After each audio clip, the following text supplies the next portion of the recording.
जरा सोचो, तुम अपने दोस्तों के साथ कहीं जंगल में घूमने जाओ और तुम्हारी ये सबसे बड़ी भूल हो, तब क्या होगा। तो ऐसा ही होता है हमारी आज की इस कहानी में। जबकि कहानी की शुरुआत होती है 5 दोस्तों के ग्रुप से, जो कि ग्रेशिया घूमने की जाने की तैयारी कर रहे थे, जो कि बड़े बड़े पहाड़ों पे हाई ट्रिक करके इसे यादगार बनाने की बात की। और इस ग्रुप में एक फ्रेड नाम का लड़का और दूसरी करीन नाम की लड़की थी, और क्लोई नाम की लड़की एक नर्स थी, और उसके साथ उसका दोस्त भी आया था जिसका नाम था लोइक। और साथ ही इन चारों के साथ इनका दोस्त सैम नाम का लड़का भी शामिल हुआ। और दोस्तों, हमें यहाँ पर पता चलता है कि ये सैम नाम का लड़का लोइक का पहला वाला बॉयफ्रेंड था, और सैम अब भी लोइक को चाहता है। और सैम तो इस ट्रिक पर नहीं जाना चाहता था, लेकिन लोइक ने उसे समझाया कि सब कुछ ठीक होगा, एक बार चलकर तो देखो। और आखिरकार उसे साथ ले जाने के लिए मना ही लिया, और ये पांचों अपनी मंजिल की तरफ निकल पड़े। और कुछ घंटों बाद वो हाइकिंग पॉइंट पर पहुंच गए। और जैसे ही ये वहां पर पहुंचे तो इन सब ने देखा कि वहां पर सब सीधी चट्टानें थीं, और वहां पर एक बोर्ड भी था जिस पर लिखा हुआ था कि हाइकिंग करना खतरे से खाली नहीं है। और इसके बावजूद भी फ्रेड चट्टानों पर चढ़ गया और बाकियों को भी अपने साथ आने के लिए कहने लगा। और ऊपर चट्टान पे से उसने एक रस्सी भी फेंकी, जो कि उसके पीछे भी ये सभी आ सके। बेचारा लोइक तो बहुत ज्यादा घबराया हुआ था, लेकिन क्लोई ने उसे कहा कि तुम हिम्मत रखो और मेरे पीछे पीछे आओ।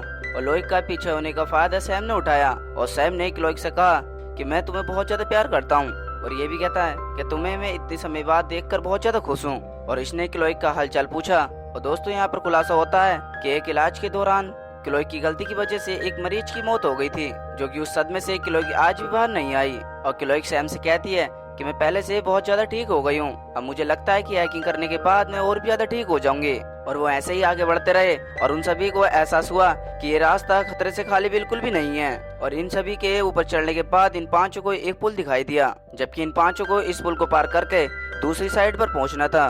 सबसे पहले तो फ्रेड गया, और फ्रेड के पीछे से सैम और क्लोई गए। और जब लोइक की बारी आई तो वो इतना डर गया कि रास्ते में जम गया। और ये देखकर करीन ने उसकी मदद करने की सोची, और जैसे ही पुल पर चढ़ी तो फ्रेड ने उसे वहीं पर रोक दिया, क्योंकि ये पुल 2 जनों का भार नहीं उठा सकता था। खैर, क्लोइक ने लोइक को अपनी तरफ बुलाया, और जैसे तैसे वो पुल पार कर लिया। और ये सब ये नहीं जानते थे कि ये पुल किसी भी समय पर टूट सकता है। अंत में करीन पुल पार कर रही थी।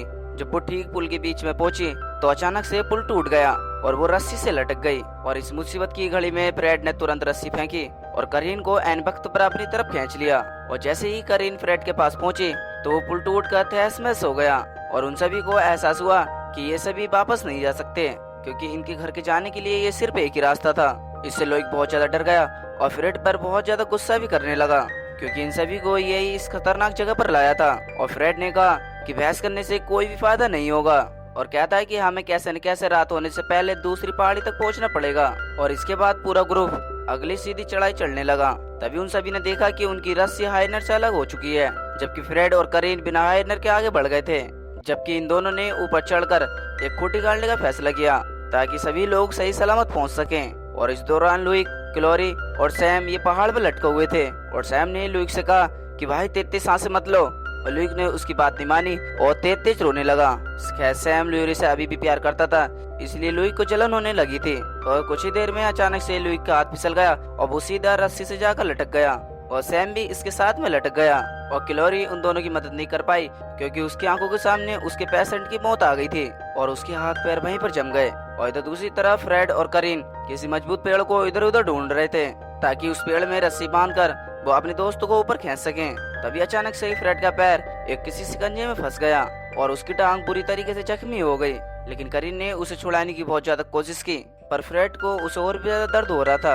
और फ्रेड ने कहा कि तुम मेरी रस्सी लो और जल्दी से जल्दी उन तीनों को ऊपर चढ़ा लो, ताकि तुम चारों मेरी मदद कर सको। तभी इसके बाद करीन फ्रेड से रस्सी लेकर वो पहाड़ की ऊपर चोटी पर पहुंची, और रस्सी फेंक कर अपने बाकी दोस्तों को ऊपर खींच लिया। और जब फ्रेड जंगल में अकेला था तभी उसे झाड़ियों में किसी के आने का एहसास हुआ। तभी उसके पैर में ये फंसा हुआ शिकंजा और भी ज्यादा कसने लगा। तभी इसके थोड़ी देर बाद फ्रेड को किसी ने खींच लिया, और चाहकर भी वो अपने आप को उससे नहीं छुड़ा पाया। और इसके बाद फ्रेड के दोस्त उसे बचाने के लिए वहाँ पर पहुंचे तो फ्रेड उन्हें कहीं पर नहीं मिला। यहाँ तो सिर्फ उसके खून से सना हुआ सिर्फ शिकंजा ही मिला। और करीन को समझ नहीं आया, जब हम दोनों उस शिकंजे को नहीं निकाल सके तो फ्रेड अकेला उस शिकंजे को निकाल कर कहाँ चला गया। और उसे लगा कि फ्रेड आखिरकार उस जंगल में खो तो नहीं गया। और करीन यह सोच कर बहुत ज्यादा परेशान हो गई। खैर, फ्रेड के गायब होने की वजह से उन्हें आगे का प्लान सोचना चाहिए। और लुइक घबराते हुए कहता है कि हमें तो यहाँ से जल्द निकलना चाहिए। और यह सुनकर करीन बहुत ज्यादा गुस्सा हो गई और लुइक पे चिल्लाने लगी। तभी उन दोनों के बीच में क्लोरी आ गई और कहा कि तुम दोनों चुप रहो और हमें जल्दी से जल्द फ्रेड को ढूंढना चाहिए और यहाँ से निकलना चाहिए।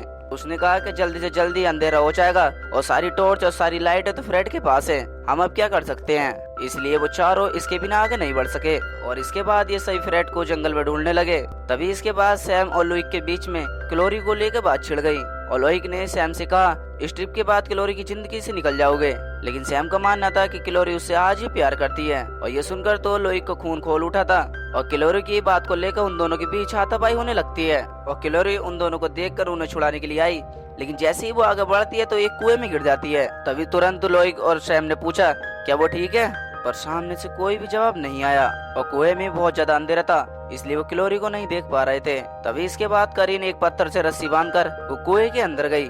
तभी करीन ने उस गड्ढे में नीचे आकर देखा कि वहाँ पर बहुत ज्यादा शिकंजे लगे हुए हैं। वो शिकंजे इसलिए लगे हुए हैं कि अगर कोई जानवर आए तो यहाँ पर आकर फंस जाए। तभी उसे एक कोने में क्लोरी बैठी हुई दिखाई दी और उसने देखा कि उसकी बाजू में एक शिकंजा आर पार हो गया है। तभी सैम को एहसास हुआ कि उन सभी को कोई तो छुप कर देख रहा है और ये बात सैम ने लुइक को बताने की कोशिश की, लेकिन लुइक ने उसे नजरअंदाज कर दिया। खैर जैसे तैसे उन चारों ने क्लोरी को कुएं से बाहर निकाला और उसकी घाव पर पट्टी की। तभी उन चारों को एहसास हुआ कि किसी ने ये जाल जानबूझकर बिछाए रखे हैं, इसलिए उन्हें हर कदम सोच समझ कर रखना होगा। तो कुछ ही पलों में अंधेरा हो गया और तभी जोरदार बारिश होने लगी और करीन बहुत ज्यादा थक चुकी थी और उसकी सारी उम्मीदें भी टूट चुकी थी, क्योंकि उसे नहीं लगता था कि वो अपने पति को दोबारा देख पाएगी। और क्लोरी ने कहा कि तुम हौसला रखो। तभी क्लोरी ने कहा कि अगर हम अलग अलग दिशा में जाकर फ्रेड को ढूंढेंगे तो वो जल्दी मिल जाएगा। और इन चारों को अलग अलग दिशा में जाने के लिए इन्हें डर लग रहा था, इसलिए इन चारों ने एक दूसरे की पीठ पर रस्सी बांध ली और इन्होंने रस्सी इसलिए बांधी थी कि अगर कोई भी बंदा मुसीबत में हो तो रस्सी खींचकर एक दूसरे को अपने पास बुला सकते हैं। और इसके बाद ये सभी लोग जंगल की तरफ को बढ़ गए। तभी कुछ देर के बाद करीन की छाती में एक तीर आकर घुस गया और वो बुरी तरीके से जख्मी हो गई और इतने दर्द में उसने रस्सी खींचने की कोशिश की, लेकिन जैसे ही वो रस्सी खींचती तो वो रस्सी भी किसी ने काट दी थी और क्लोरी ने उसे देख लिया और जैसे ही वो आगे बढ़ने की कोशिश करती है, लेकिन तभी अचानक से करीन को खींचकर कोई दूर ले गया। बेचारी क्लोरी ने उसका पीछा करना सोचा, लेकिन सैम और लुइक ने उसे रोक लिया, क्योंकि यहाँ से आगे बढ़ना खतरे से खाली नहीं था। खैर इन तीनों ने एक पेड़ के नीचे बैठकर अपने आप को शांत किया। तभी लुइक कहता है कि हमें करीन को और फ्रेड को यहीं पर छोड़कर अपने पापा जाने के लिए रास्ता ढूंढना चाहिए। खैर ये तीनों मान गए और बारिश बंद होने के बाद वापस जाने लगे और जैसे ही ये पीछे की ओर जाते हैं तो इन्हें एक लकड़ी का बना हुआ एक घर दिखाई देता है और वो मदद की तलाश में उस घर के अंदर घुस गए, लेकिन जो अंदर था, लेकिन तीनों की उसे देखकर बहुत ज्यादा रूह कांप गई। एक बेड पर फ्रेड नंगा यानी कि खून से सना हुआ पड़ा था, लेकिन क्लोरी ने उसे बचाने की बहुत ज्यादा कोशिश की, लेकिन उसके साथ बहुत ही ज्यादा खतरनाक अत्याचार हुआ था और कुछ ही पलों में उसने वहीं पर दम तोड़ दिया। तभी लुइक ने उसकी लाश को ढका और कहा कि हमें तुरंत यहाँ से जल्दी निकलना चाहिए, क्योंकि हत्यारा यहाँ पर कभी भी वापस आ सकता है। खैर सैम ने कहा कि हमें फ्रेड का बैग ढूंढना चाहिए जिसमें जरूरत का सामान है और सैम फ्रेड का बैग ढूंढने के लिए ऐसी जगह पर पहुंच जाता है कि उसे एक खुफिया दरवाजा मिलता है, जो कि वो रास्ता बेसमेंट तक जाता था। खैर जैसे ही वो नीचे जाता है तो उसके पैरों तले जमीन खिसक जाती है, क्योंकि वहाँ पर जानवरों की खाल और इंसानों की खोपड़ियाँ टंगी हुई थी। खैर वो फ्रेड के बैग की तलाश में ढूंढने लगा। खैर उसे दीवार पर एक एंटो नाम दिखाई दिया और उसने हिसाब लगाया कि एंटो नाम के आदमी का शिकारी का कमरा होगा। खैर उसने जल्दी उस बैग को ढूंढ निकाला। खैर उस बैग को लेकर वहाँ से चलने लगा। तभी लुइक वहाँ पर आता है और सैम से बैग ले लेता है और सैम को सीढ़ी से धक्का दे दिया, जिससे सैम नीचे गिर जाता है और नीचे गिरकर वहीं पर बेहोश हो जाता है। और लुइक क्लोरी और सैम की नजदीकियों से चलता था, इसलिए लुइक ने उसे बेसमेंट में ही कैद कर दिया और वो क्लोरी के पास लौट आया और लुइक ने झूठ बोल दिया कि सैम तो हमें छोड़कर यहाँ से चला गया है और क्लोरी को उसकी बात पर यकीन नहीं हुआ। खैर वो यहाँ पर सैम को छोड़कर यहाँ से जाने के लिए तैयार नहीं थी और इन दोनों की बहसबाजी के दौरान एंटोन फ्रेड की लाश को लेकर उस कैबिन में आ गया और उसने क्लोरी को एक ही बार में बेहोश कर दिया और लुइक से हाथापाई करने लगा, लेकिन क्लोरी ने जल्दी उठकर एंटोन पर हमला कर दिया, लेकिन लुइक उसकी मदद करने के बावजूद वो यहाँ से भाग जाता है। तभी एंटोन ने क्लोरी पर जोरदार हमला कर उसे फिर से वहीं पर बेहोश कर दिया और इसके बाद जब उसकी आंख खुली तो वो बेसमेंट में सैम के साथ लटकी हुई थी। उन दोनों ने रस्सी खोलते हुए देखा कि एंटोन फ्रेड और करीन की लाश को लेकर उनकी लाशों को काटकर उनकी हड्डियां निकाल रहा था और क्लोरी आजाद होने वाली थी, लेकिन एंटोन क्लोरी को मारने के लिए ऊपर ले आता है। खैर लुइक दौड़ तो वो उस जंगल में खो चुका था।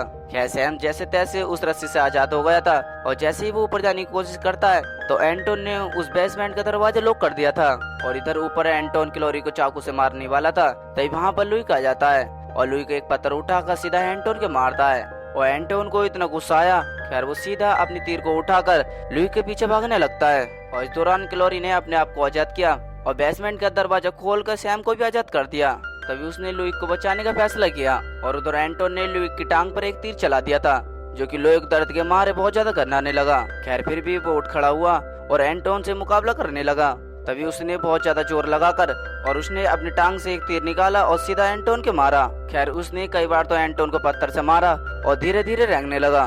खैर वो चट्टान की चोटी से अचानक से फिसल गया और सीधा वहीं पे लटक गया। तभी एंटोन ने उसे दूर से ही देखा और वहाँ से भाग निकला। खैर थोड़ी देर बाद क्लोरी और सैम लुई को बचाने के लिए वहाँ पर आ जाते हैं। तभी सैम ने लुई को बचाने के लिए अपना हाथ आगे बढ़ाया। तभी सैम को याद आया कि लुई उसे बेसमेंट में कैद कर भाग गया था और उसने जानबूझकर लुई का हाथ छोड़ दिया और लुई खाई में गिरकर सीधा मारा गया। और क्लोरी अपने बॉयफ्रेंड की मौत को देखकर वो फूट फूट कर रोने लगी और सैम ने उसे गले लगाकर शांत किया। तभी इसके बाद एंटोन ने एक तीर मारा, जो कि सीधा सैम की खोपड़ी में आर पार हो गया, जिस पर उसकी मौके पर ही मौत हो गई। अब क्लोई के दिल में गुस्से की और बदले की आग जग रही थी और वो चाकू लेकर सीधा एंटोन की तरफ को दौड़ी। तभी अचानक से एंटोन ने भी उसके ऊपर हमला कर दिया। तभी क्लोरी ने उसका नाम लिया और एंटोन अपना नाम सुनकर पीछे हट गया। फिर उसने चाकू लेकर एंटोन पर वार किया और उसे वहीं पर मार गिराया, पर वो अभी भी एंटोन पूरी तरीके से मरा नहीं था। खैर वो आखिरी बार कर एंटोन का काम तमाम करने वाली थी, लेकिन वो मरता हुआ मरीज उसकी आंखों के सामने आ गया और क्लोरी उसे छोड़कर वहीं से भागने लगी और केबल तार के जरिए वो दूसरी तरफ को जाने लगी। लेकिन अब भी खतरा टला नहीं था और इधर एंटोन चाकू उठाकर सीधा केबल के पास आया। खैर क्लोरी आधे रास्ते में थी, तभी एक आवाज आई और चारों तरफ अंधेरा ही अंधेरा हो गया। खैर इससे पता चलता है कि एंटोन ने वो तार काट दिया था, जिस वजह से क्लोरी की वहीं पर मौत हो गई थी। खैर हमें बताया जाता है कि 5 साल पहले एक एंटोन नाम का लड़का गायब हो गया था, लेकिन कोई भी उसे आज तक ढूंढ नहीं पाया। और दोस्तों ये सच्ची कहानी है और यहाँ पर रोज न रोज कितने लोग गायब होते हैं। और ये मूवी हैप्पी एंडिंग के साथ यहीं पर खत्म हो जाती है। अगर आपको इस मूवी की एक्सप्लेनेशन थोड़ी सी पसंद आई हो तो इसे लाइक करके चैनल को सब्सक्राइब करना ना भूलें। बाकी की मैं मिलता हूँ आपको अगली वीडियो में, तब तक के लिए till then take care, love you, bye bye.